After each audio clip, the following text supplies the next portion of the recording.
আজ শুক্রবার 12/12/25 সনের রাত 10টা বাংলাদেশ সময়, বোস্টন টাউন সময় অনুযায়ী সকাল 11টা। আজকে ফেসবুকের লাইভে দ্বিতীয় ক্লাস অর্থাৎ এলএম কোচিং সেন্টারের উদ্দেশ্যেই আজকে দ্বিতীয় ক্লাস করছি আপনাদেরকে জানানোর জন্য আমরা ক্লাসে কিভাবে করব। আমাদের লক্ষ্য আজকের ওষুধ দিয়ে আমরা প্রথমেই জানতে চাইব ক্রনিক ডিজিজ এবং অ্যাকুইট ডিজিজ কি এবং কত তাড়াতাড়ি কাজ করে, এবং আজকে যে ওষুধটা প্রয়োগ করব বা জানাবো সে নাম শেষে বলবো। এখন আমি রোগীর কেস বলবো এবং দু একটা লক্ষণ বলেই আমি কেস টেকিং শেষ করব। আশা করব শেষ করার আগে আপনারা ওষুধের নামটা বলার চেষ্টা করবেন। তাইলে আলোচনা চলে আসি। আগামী দিনগুলোতে 2026 সালে আমরা এলএম কোচিং সেন্টারের ক্লাস কিভাবে নেব এবং কিভাবে আপনাদেরকে শিখাবো, আজকের এই ভিডিওটি দেখলেই বুঝতে পারবেন। এবং আমি আশা করব আপনারা যারা আমার সঙ্গে ক্লাস নিতে চান 1 তারিখের আগেই ভর্তি হওয়ার চেষ্টা করবেন। সেই সুবাদে আজকে আলোচনা, এবং পরবর্তীতে এই কেস টেকিং নেওয়ার পরে আপনারা ওষুধের নাম বলার চেষ্টা করবেন। আমাদের উদ্দেশ্য কি? উদ্দেশ্য হচ্ছে অ্যাকুইট এবং ক্রনিক ডিজিজ। তাহলে বুঝেন, রোগের শেষে আমরা বুঝতে পারবো কেস টেকিংটা কি অ্যাকুইট নাকি ক্রনিক। 1, 2 হচ্ছে মাত্রা এবং শক্তি কার? এলএম পদ্ধতির। অর্থাৎ এলএম পদ্ধতিতে আমরা মাত্রা ও শক্তি নিয়ে একটু আলোচনা করব এবং কেস্টিং আলোচনা করব, এবং কেস্টিংটা আজকে আলোচনা করব অ্যাকুইট কেস। নিশ্চয়ই এর আগে আপনারা তরুণ রোগ এবং চিররোগের পার্থক্য আমার ভিডিওগুলো দেখেছেন। সেই সুবাদে আজকের আলোচনা, এবং আলোচনার পরে আমরা কি শিখলাম, কি জানলাম সেটা আমাদেরকে বুঝতে হবে। তাহলে চলে আসি আরেকটা জানবো, হোমিওপ্যাথিকে এলএম পদ্ধতিতে কত তাড়াতাড়ি কাজ করে। এটা জানার কারণটা কি? কারণটা হচ্ছে আমাদের অবিশ্বাস যে এলএম পদ্ধতি কাজ করে না। আমরা যারা এলএম পদ্ধতি কাজ করে না, বুঝতে পারি না, তারাই এই ধরনের রোগীর উপরে পরীক্ষা করে। আপনি নিশ্চিত হতে পারবেন 10 সেকেন্ড থেকে 15 সেকেন্ডে ওষুধের কাজ হয়। প্রশ্ন আসছে যে এটা কি তরুণ রোগে কাজ করবে, চিররোগে কাজ করবে না? না, করবে। হয়তো চিররোগের রোগগুলো কঠিন হওয়াতে সেটা প্রকাশিত হইতে সময় লাগে, এবং সেই সময় আপনাকে অপেক্ষা করতে হবে। সেই জন্য মাত্রা জ্ঞানের কথা বলছি। অনেকে হয়তো প্রশ্ন করেন যে স্যার মাত্রা কী হবে, অমুক কী হবে। এগুলো একদিনেই মাত্রা জ্ঞানের ভিডিওটা দেখলে আপনি বুঝতে পারবেন। তারপরও সামান্য আলোচনা করে আমরা চলে যাচ্ছি। প্রথমে আসি অ্যাকুইট ডিজিজ। অ্যাকুইট ডিজিজ তাৎক্ষণিক কোনো রোগ যদি হয় যেটা আপনা আপনি ভালো হয়ে যায়, অথবা ওষুধের প্রয়োগে ভালো হয়, অথবা শেষ পর্যন্ত রোগীকে ধ্বংস করেই তার বহির্গমন ঘটে। যাই হোক, তাহলে অ্যাকুইট ডিজিজ আমরা জানি, অর্থাৎ তরুণ রোগ আমরা জানি। আমরা তরুণ রোগ নিয়ে আলোচনা করব। তাহলে চলে আসি টেস্টিংটা কি। 7 বছর বয়সের একটা ছেলে তার মার কোলে করে আমার কাছে আসছে তীব্র পেটের ব্যথা, যেটা আমরা ক্যাম্পিং বলি, অথবা চাপি ধরলেই ব্যথার উপশম হয়। গরম চোখে কিছুটা উপশম হতে পারে, তবে উপশম হবে কি? পেটটা চেপেই কান্না তার ভর্তি, কান্না তার ভেঙে পড়তেছে এবং পেট চেপে ধরেই আমার কাছে নিয়ে আসছে। দেখুন, হোমিওপ্যাথিক নির্বাচন করাটা কত কঠিন অথবা কত সহজ, যেটাই বলেন না কেন। যখন আমার কাছে আসলো তখন আমি দেখলাম তার পেটে চেপে ধরিয়ে এসে কাঁদতেছে এবং বলতেছে। তখন আমি দুটো জিনিস লক্ষ্য করলাম, যে আমাদের এই তীব্র ব্যথা আমরা ম্যাকফসও দিতে পারি, আর যেটা ওষুধের পরবর্তীতে নাম বলবো, পেটে চাপি ধরে সে বলতেছে যে এই বাচ্চার পেটে ব্যথা, তীব্র ব্যথা, বাচ্চা চিৎকার। তখন আমি বললাম কি? আমি বললাম বাচ্চাকে মাটিতে ছেড়ে দেন। ফ্লোরে ছেড়ে দিল, বাচ্চু গড়াগড়ি যাচ্ছে পেটের ব্যথা। কি ব্যথা? ওই যে ক্র্যাম্পিং কথা বললাম। তো পেটের ব্যথার কোনো কারণে খাদ্য অভ্যাসের কারণে হতে পারে, অথবা তীব্র কলিক পেন হতে পারে। যেই হোক না কেন, যেই ব্যথাই হোক না কেন, পেটের ভিতরে চেপে এবং পেটটা চেপে ধরে যদি সে কুলো হয়ে যায়, অর্থাৎ তাহলেই আমাদের একটা মাত্র ওষুধ আছে। সেই ওষুধটার নাম আমি পরে বলবো। চলে আসি, আমি নির্বাচন করলাম। নির্বাচন করে আমি ওষুধটা তৈরি করতে বললাম। তৈরি করে এসে আমি 10 বার ঝাঁকি দিয়ে তাকে একমাত্রা, অর্থাৎ আমাদের শক্তি M1-এর একমাত্রা। প্রশ্ন দেখুন, বহু প্রশ্ন আছে, আলোচনা করতে পারবেন, যুক্তিতর্ক দিতে পারবেন, কিন্তু প্র্যাকটিক্যালি যেটা আমরা করে থাকি, যেমন অনেকে প্রশ্ন করেন যে সিসি কি হবে, কোয়াউন্স হবে, এত তর্ক বিতর্ক না করে আমি একটা জেনারেলাইজেশন করেছি আমার 20 বছরের অভিজ্ঞতা থেকে, এবং এগুলো বিস্তৃত আলোচনা করে যুক্তিতর্ক দিয়ে শেষ করা যাবে না। আমার ফাইলটা কি? ফাইলটা হচ্ছে 60 ml এর একটা মাত্র বড়ি, অর্থাৎ কলসিনথিনের একটা বড়ি, 10 থেকে 15 ফোঁটা RS, 10 বার ঝাঁকি দিয়ে আমি একমাত্রা ওষুধ প্রয়োগ করলাম। তাহলে ওষুধটা নির্বাচন করলাম কি চিহ্ন দিয়ে? দুইটা, একটা হচ্ছে কলিক পেইন এবং তীব্র ব্যথা, পেট চাপা এবং ক্যাম্পিং হতে পারে, অ্যাকুইট কলিক পেইন হতে পারে, যে পেইনে হোক না কেন, এই ধরনের ব্যথা পেট চেপে যদি কিছুটা উপশম বোধ করে, একটা মাত্র মেডিসিন আছে হোমিওপ্যাথিতে, এবং সেটার নাম নিশ্চয়ই আপনারা, আমি বলবো শেষে, আপনারাও এর ভিতরে বলার চেষ্টা করবেন। তাহলে রোগটা কি হলো? রোগটা হলো অ্যাকুইট ডিজিজ, অর্থাৎ আমরা যেটা তরুণ রোগ বলতে পারি। হঠাৎ করে যেটা শুরু হলো এবং সেটা হয়তো 1 ঘন্টা থাকবে, তারপর তো চলে যাবে। কিন্তু আমাদের ওষুধ নির্বাচনের ক্ষেত্রে দ্বিতীয় পয়েন্টটা কি দেখলাম? যখনই তাকে ছেড়ে দেওয়া হলো, এই যে গড়াগড়ি যাচ্ছে পেটের ব্যথা, এটাও ওই ওষুধেরই লক্ষণ। তাহলে ওষুধ নির্বাচন আমার হয়ে গেল, মাত্রা আমার হয়ে গেল, অর্থাৎ ওষুধটা আমি 2 আউন্সে বোতলে 8 দাগ করে 1 দাগ তাকে সেবন করতে দিলাম। তাহলে প্রশ্নটা আসছে যে স্যার, হোমিওপ্যাথিক ওষুধ তো তাড়াতাড়ি কাজ করে না। দেখবেন অনেকেই আসলে বলে যে স্যার, হোমিওপ্যাথিক ওষুধে কোনোদিন কোনো তাড়াতাড়ি কাজ করে না। কিন্তু আমাদের দর্শনটা কি হবে? আমাদের দর্শন হবে আজকে প্রত্যেকটা ওষুধের কাজ এর মতনই করে থাকে। আমি কি বুঝতে পারলাম কি পারলাম না সেটা বড় কথা না। ওষুধের কাজ ওষুধে করে, আমি বুঝতে পারলাম না, অথবা আমি মাত্রা জ্ঞান ঠিক করতে পারলাম না, অথবা সিলেকশন করতে পারলাম না, অথবা টোটালিটি অফ সিমটম ধরেই চিকিৎসা করতে পারলাম না, সে বিষয়ে আমি পরে আলোচনা করব। তাহলে আমি তরুণ রোগ বুঝলাম এবং মাত্রা জ্ঞান বুঝলাম। আমরা বলে থাকি তরুণ রোগে ঘনমাত্রা, আর ক্রনিক ডিজিজে 2 মাত্রা অথবা 1 মাত্রা অথবা 1 দিন বা পরপর। সেটা আমরা আমাদের ভিডিওগুলো দেখার আহ্বান জানাচ্ছি। প্রত্যেকটা জিনিসের উপরে ভিডিও আছে, একটু দেখার চেষ্টা করবেন, নিজেরা বোঝার চেষ্টা করেন। অযথা আমাকে প্রশ্ন করে বিরক্ত না করে ভিডিওগুলো দেখে নিজেদের সমস্যার সমাধান আশা করি আপনারা পাবেন। না পারলে নিশ্চয়ই আমাকে বলবেন। দুইটা কথা, একটা হতো আমার থেকে ওষুধ নিয়ে প্রয়োগ করে যদি ব্যর্থ হন 3 বার, তাহলে আমাকে প্রশ্ন করে আপনি বাকি জীবনের ডাক্তারি আমি দেখিয়ে দেব কোথায় কোথায় আমাদের ভুল হয়, কোথায় আমাদের তথ্য জ্ঞানের অভাবে আমরা চিকিৎসা করতে পারি না জটিল থেকে জটিল রোগগুলো। এই যে জটিল রোগের কথা বললাম, সিম্পল ওষুধ, নিশ্চয়ই আপনারা এতক্ষণে নামটা ঠিক করে ফেলেছেন। যদি কেউ বলে থাকেন আমি খুশি হব। দেখি কেউ বলছেন কিনা। আচ্ছা, যাই হোক, চলে আসে।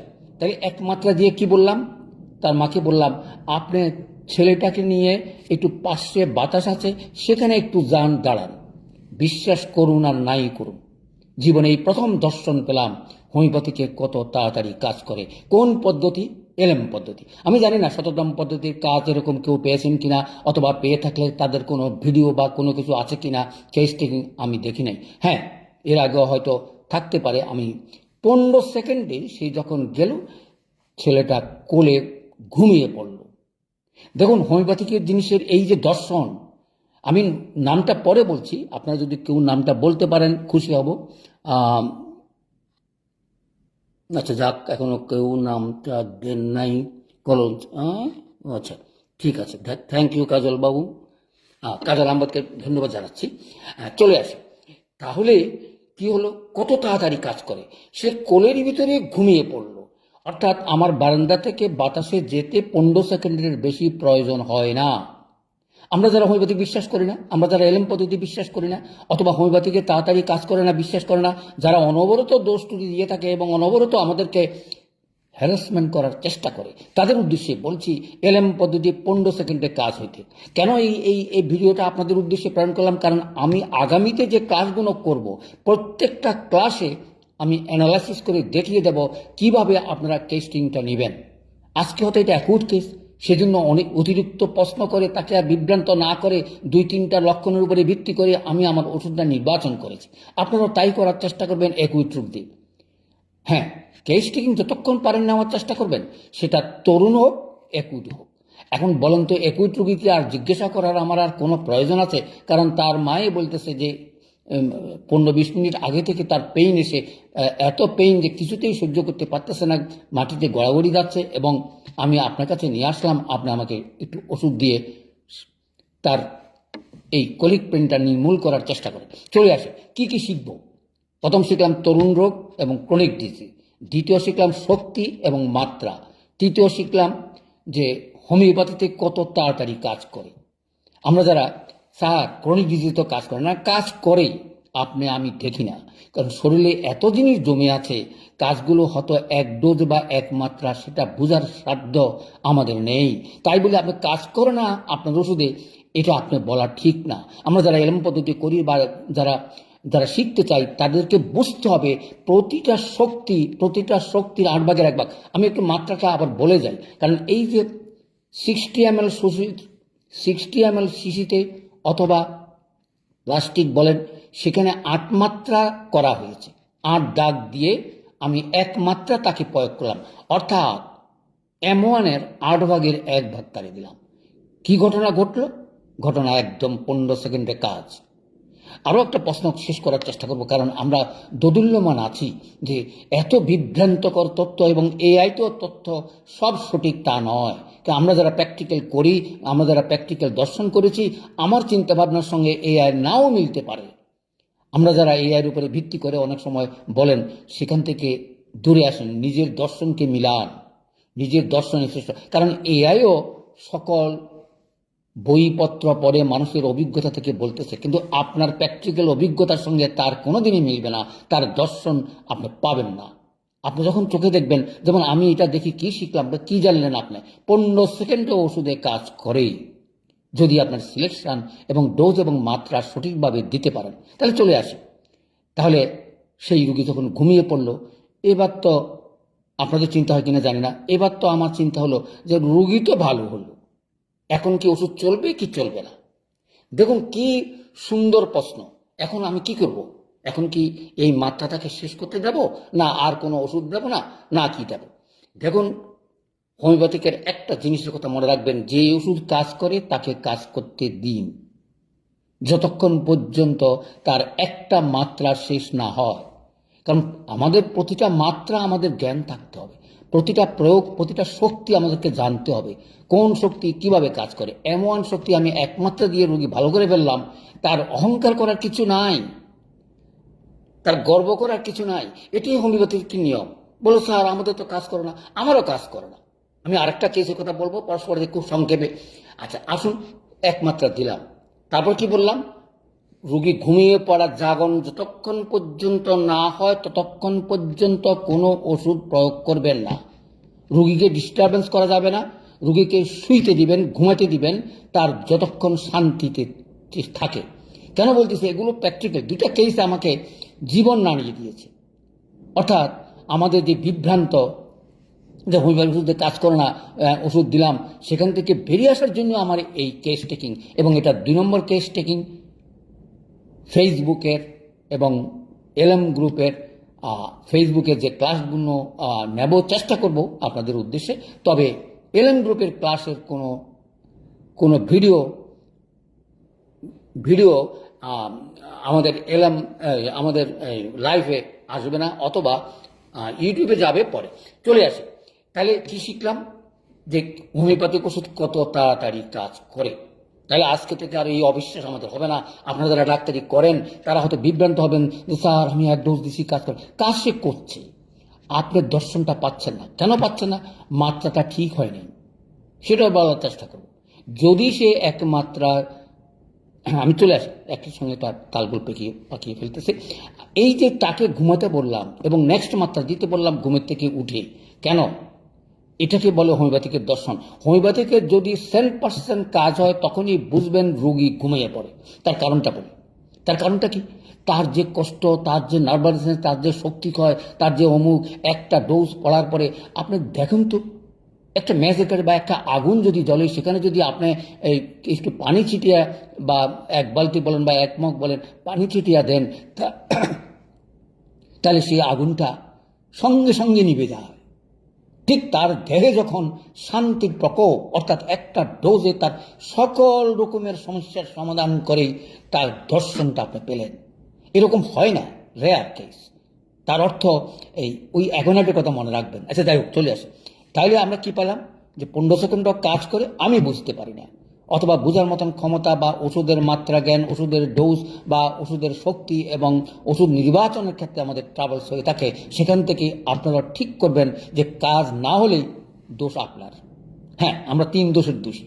দোষ আপনার হতে পারে, আপনি নির্বাচন করতে পারেন। যদি ওষুধটা খাঁটি না হয় তাহলে তো আপনিও ফেল। কি আপনি ফেল না ওষুধ ফেল? তাহলে এই সকল দৃষ্টিভঙ্গি থেকে আমাদেরকে বেরিয়ে এসে খাঁটি ওষুধের সন্ধানে আমাদেরকে ঘুরতে হবে। আমি আজকে বলছি, এই ওষুধ যদি খাঁটি না হতো, আমিও ডাক্তারি শিখতে পারতাম না। কর হোমিওপ্যাথিক ফার্মেসির আমি দীর্ঘ 20 বছর আমি ডাক্তারি করেছি, দেখেছি, এবং যখনই আমি সেই সময় ওষুধ প্রয়োগ করে, আজকে থেকে 20 বছর আগে আমি বলতাম, কেউ বিশ্বাস করতো না যে এত তাড়াতাড়ি ওষুধে কাজ করে। কিন্তু আমি যখন দেখতাম এবং আমি অবাক হতাম, কি পরিমাণ ওষুধের খাঁটি থাকলে ওষুধগুলো কত তাড়াতাড়ি কাজ করে। চলে আসে। তাহলে 2টা জিনিস হলো, একটা হলো কত তাড়াতাড়ি কাজ করে এবং শক্তি, মাত্রা, ওষুধ। এবং সেখানে আমরা আলোচনা করেছিলাম যে কত তাড়াতাড়ি কাজ করে। চলে আসে। তাহলে ওষুধটার নিশ্চয়ই আপনারা আগ্রহ সহকারে বসে আছেন নামটা বলা। আমি আরেকটা রোগীর একটু 2 লাইন বলে শেষ করবো। এটা তো গেল 7 বছরের রোগী। আরেকটা 32 বছরের রোগী এরকম পেন নিয়ে 3 জনে ধরাধরি করে নিয়ে আসি, টেবিলে শোয়া দিল। কেন এগুলো বলতেছি? আপনাদের যারা অবিশ্বাস হয়, আপনাদের যারা বিশ্বাস করেন না, আপনারা যারা এখনো ঘুমের ঘোরে আছেন, কি 1 পাওয়ার দেব না 7 পাওয়ার দেব, সেটা নিয়ে বিভ্রান্তিতে ভুগেন, এবং কত পাওয়ার দেব, কোন সময় কে বলছে, কোথায় বলছে, সেগুলি না করে নিজের দর্শন নিজে করেন। M1 থেকে শুরু করেন। আপনি 4 বছর চলার পরে ঠিক করবেন কোন মাত্রা কাকে কোন বডিতে আমি প্রয়োগ করব। সেগুলো নিয়ে আরো সময় আলোচনা করার চেষ্টা করব। এক একজনের বডি এক এক রকম, শক্তি মাত্রা অনেকের বডিতে কাজ করে না। তাহলে এখানে শেষ করলাম। ওই যে বললাম যে রুগীটা নিয়ে আসলো, সয়া দিল, এবং সয়া দেওয়ার পরে তার মতন আমি সেই ওষুধটাই দিলাম, কিন্তু কাজ হলো না। বিশ্বাস করেন, 10 সেকেন্ড পরে আবার দিলাম, 5 সেকেন্ড পরে সেই লোক ঘুমিয়ে পড়ল। যারা ধরাধরি করে এনেছে, অনেক মহিলা একত্র হয়ে গেছে, এই রোগী কিভাবে চিকিৎসা করব দেখতে আসছে, সবাই ঘিরে ধরেছে। এর ভিতরে একজন বলে, রোগী কি মরে গেল? অর্থাৎ রোগী এত নিশা রয়েছে, 32 বছরের রোগী ঘুমাচ্ছে, চিন্তাই করা যায় না। বলে, স্যার এত দৃঢ়তা, এইগুলো চোখে দেখেছি আজকে থেকে প্রায় আরো 15-20 বছর আগে, দেখেই হোমিওপ্যাথিকের বিশ্বাস হয়েছে। কারণ আমার বিশ্বাস করতে 12 বছর সময় লেগেছে। আপনারা কি অবিশ্বাস করেন আমি জানি না, আমার মতন অবিশ্বাস করেন কেউ আমি মনে করি না। কারণ আমি প্রত্যেকটা জিনিস টেস্ট করেই এসেছি, অর্থাৎ পরীক্ষা ছাড়া আমি বিশ্বাস করতাম না। কারণ ম্যাটেরিয়া মেডিকেতে লেখা আছে, অর্গাননে বলা আছে নীতি। ম্যাটেরিয়া মেডিকের একটা লাইন কোথাও অশুদ্ধ আমি দেখি নাই, শততম পদ্ধতির কথাই বলছি। কিন্তু আমরা যারা 50 প্রয়োগ করি, তারা আরো কিছু দেখবেন, এবং এক একজনে দেখে যখন বলে আমি অবাক হই। হ্যাঁ, কারণ এই যে আপনাদেরকে উদ্বুদ্ধ করে এলএম পদ্ধতির 1 থেকে শুরু করে মাত্রা জ্ঞান দিয়ে এই এলএম পদ্ধতি প্রয়োগের কথা বলছি, এটা বই পুস্তকে পড়ে মুখস্থ করার বিদ্যা নয়, প্র্যাকটিক্যাল করেই আমি বলতেছি। তারপর তো সে রোগী বললাম ঘুমে থাক, আমার সামনে ঘুমে থাকবে, যতক্ষণ পর্যন্ত জাগরিত না হয় ততক্ষণ পর্যন্ত আপনারা তাকে কেউ ডিস্টারবেন্স করবেন না। এই যে 2টা দর্শন হলো, দেখুন এবার হোমিওপ্যাথিকে সেই ওষুধটারই নামে নিশ্চয়ই এতক্ষণে আমার 2-1 তো বলেছেন কলোসিনথিন। তাইলে বুঝতে পারেন সেটা স্টোমাকের পেইনে হয়, এবং খালি স্টোমাকের পেইনে না, যে কোনো পেইন যদি এরকম হয়ে থাকে। এখন আবার ব্যাখ্যা করবেন যে স্যার ওষুধগুলো তো মনে থাকে না, এটা তো কলিক পেনের কথা বলি না। খালি কলিক পেন ছাড়াও কাজ করবে। যেমন মাথা ব্যথা, দেখবেন অনেকে হাত দিয়ে একেবারে 2 ধারে চেপে ধরে আছে, অর্থাৎ চাপ দিলেই উপশম, সেখানেও আপনি প্রয়োগ করতে পারেন। নিউরোলজিক্যাল ব্যথা, অর্থাৎ আমরা সাইটিকাতে ব্যবহার করতে পারি। আমি এই ওষুধটা নিয়ে একটু আলোচনা করছি এই কারণে, যেহেতু ওষুধটার নাম বললাম, নিশ্চয়ই আপনারা এখন খুশি হয়েছেন যে ওষুধটা জীবনেও আর ভুলবেন না। তাহলে ব্যথা যখন পাই, ব্যথা যখন আমরা অনুভব করতে পারি,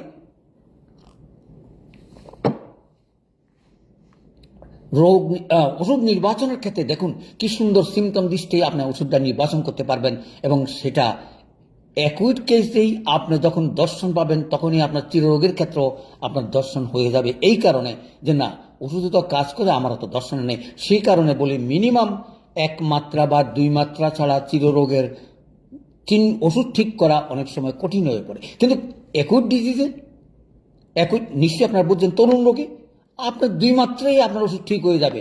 আপনি কি ডাক্তার ঠিক, না ওষুধ ঠিক, না ওষুধ নকল, না আপনার ডোজ মাত্রা নকল? দেখুন 3-4টা ফ্যাক্টর বললাম। প্রথম কি বললাম? ওষুধটা খাঁটি হতে হবে, সূক্ষ্ম মাত্রা হতে হবে, এলএম পদ্ধতি হতে হবে, লক্ষণ মাফিক ওষুধটা দিতে হবে, এগুলো আপনাকে মানতে হবে। এবং শিশিটা কীরকম সেটারও আমার বহু ভিডিও আছে। অযথা আমাকে এইসব ব্যাপারে ডিস্টারবেন্স না করার জন্যই অনুরোধ জানাবো, কারণ এই জন্যই আমি ক্লাস করেছি। আমি চাই 10 জন হলে 10 জনে যেন আমার ডাক্তার হইতে পারে, আর ডাক্তার না হলে আমি এরকম বলে আমার তৃপ্তি হয় না। কারণ আমি যা দেখেছি আপনারাও সেটা দেখবেন।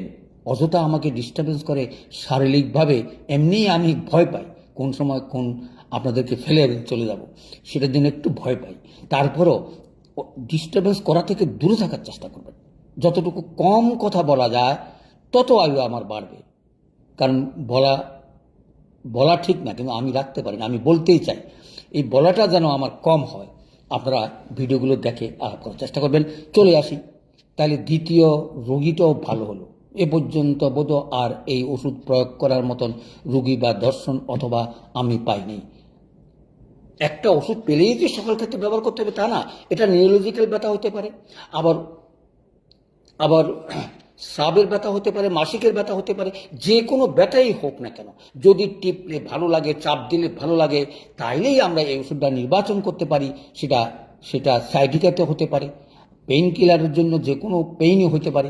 লক্ষণটা একটু মনে রাখেই ওষুধটা মনে রাখার চেষ্টা করবেন। বলো স্যার, তাইলে আমরা কিভাবে মনে রাখবো? আরেকটা কথা বলি, যখনই একটা ওষুধ পড়বেন তার প্যারালাল, তার কাছাকাছি আর কি একটা ওষুধ আছে, সেটাও নাম বলে আজ শেষ করার চেষ্টা করছি। সেটা হচ্ছে ডায়াস্কেরিয়া।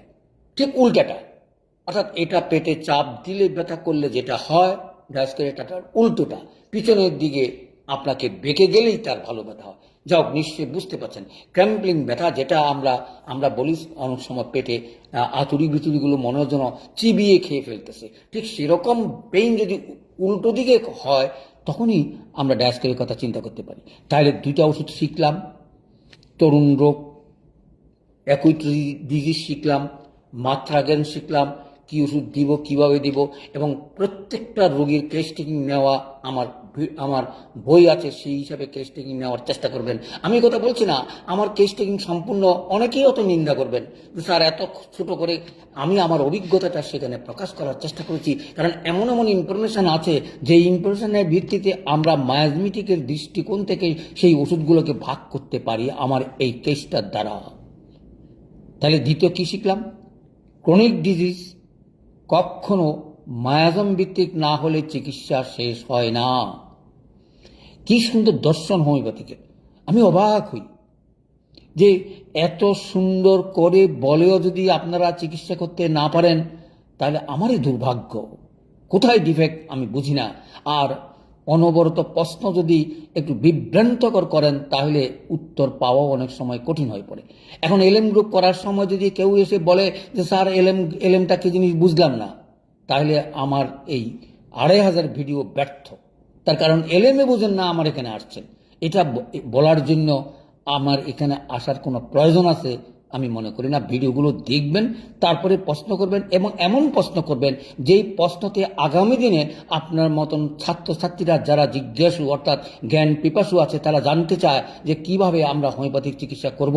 সেই জ্ঞান পিপাসুর প্রশ্ন যেন থাকে, তাইলে আমি উত্তর দেওয়ার চেষ্টা করব, আর না হলে কাউকে আমি উত্তর দেওয়ার চেষ্টা করব না। কাজ অনেক বাকি, শুরু করেছি, দেখা যাক আমরা কোন জায়গায় চলে আসি।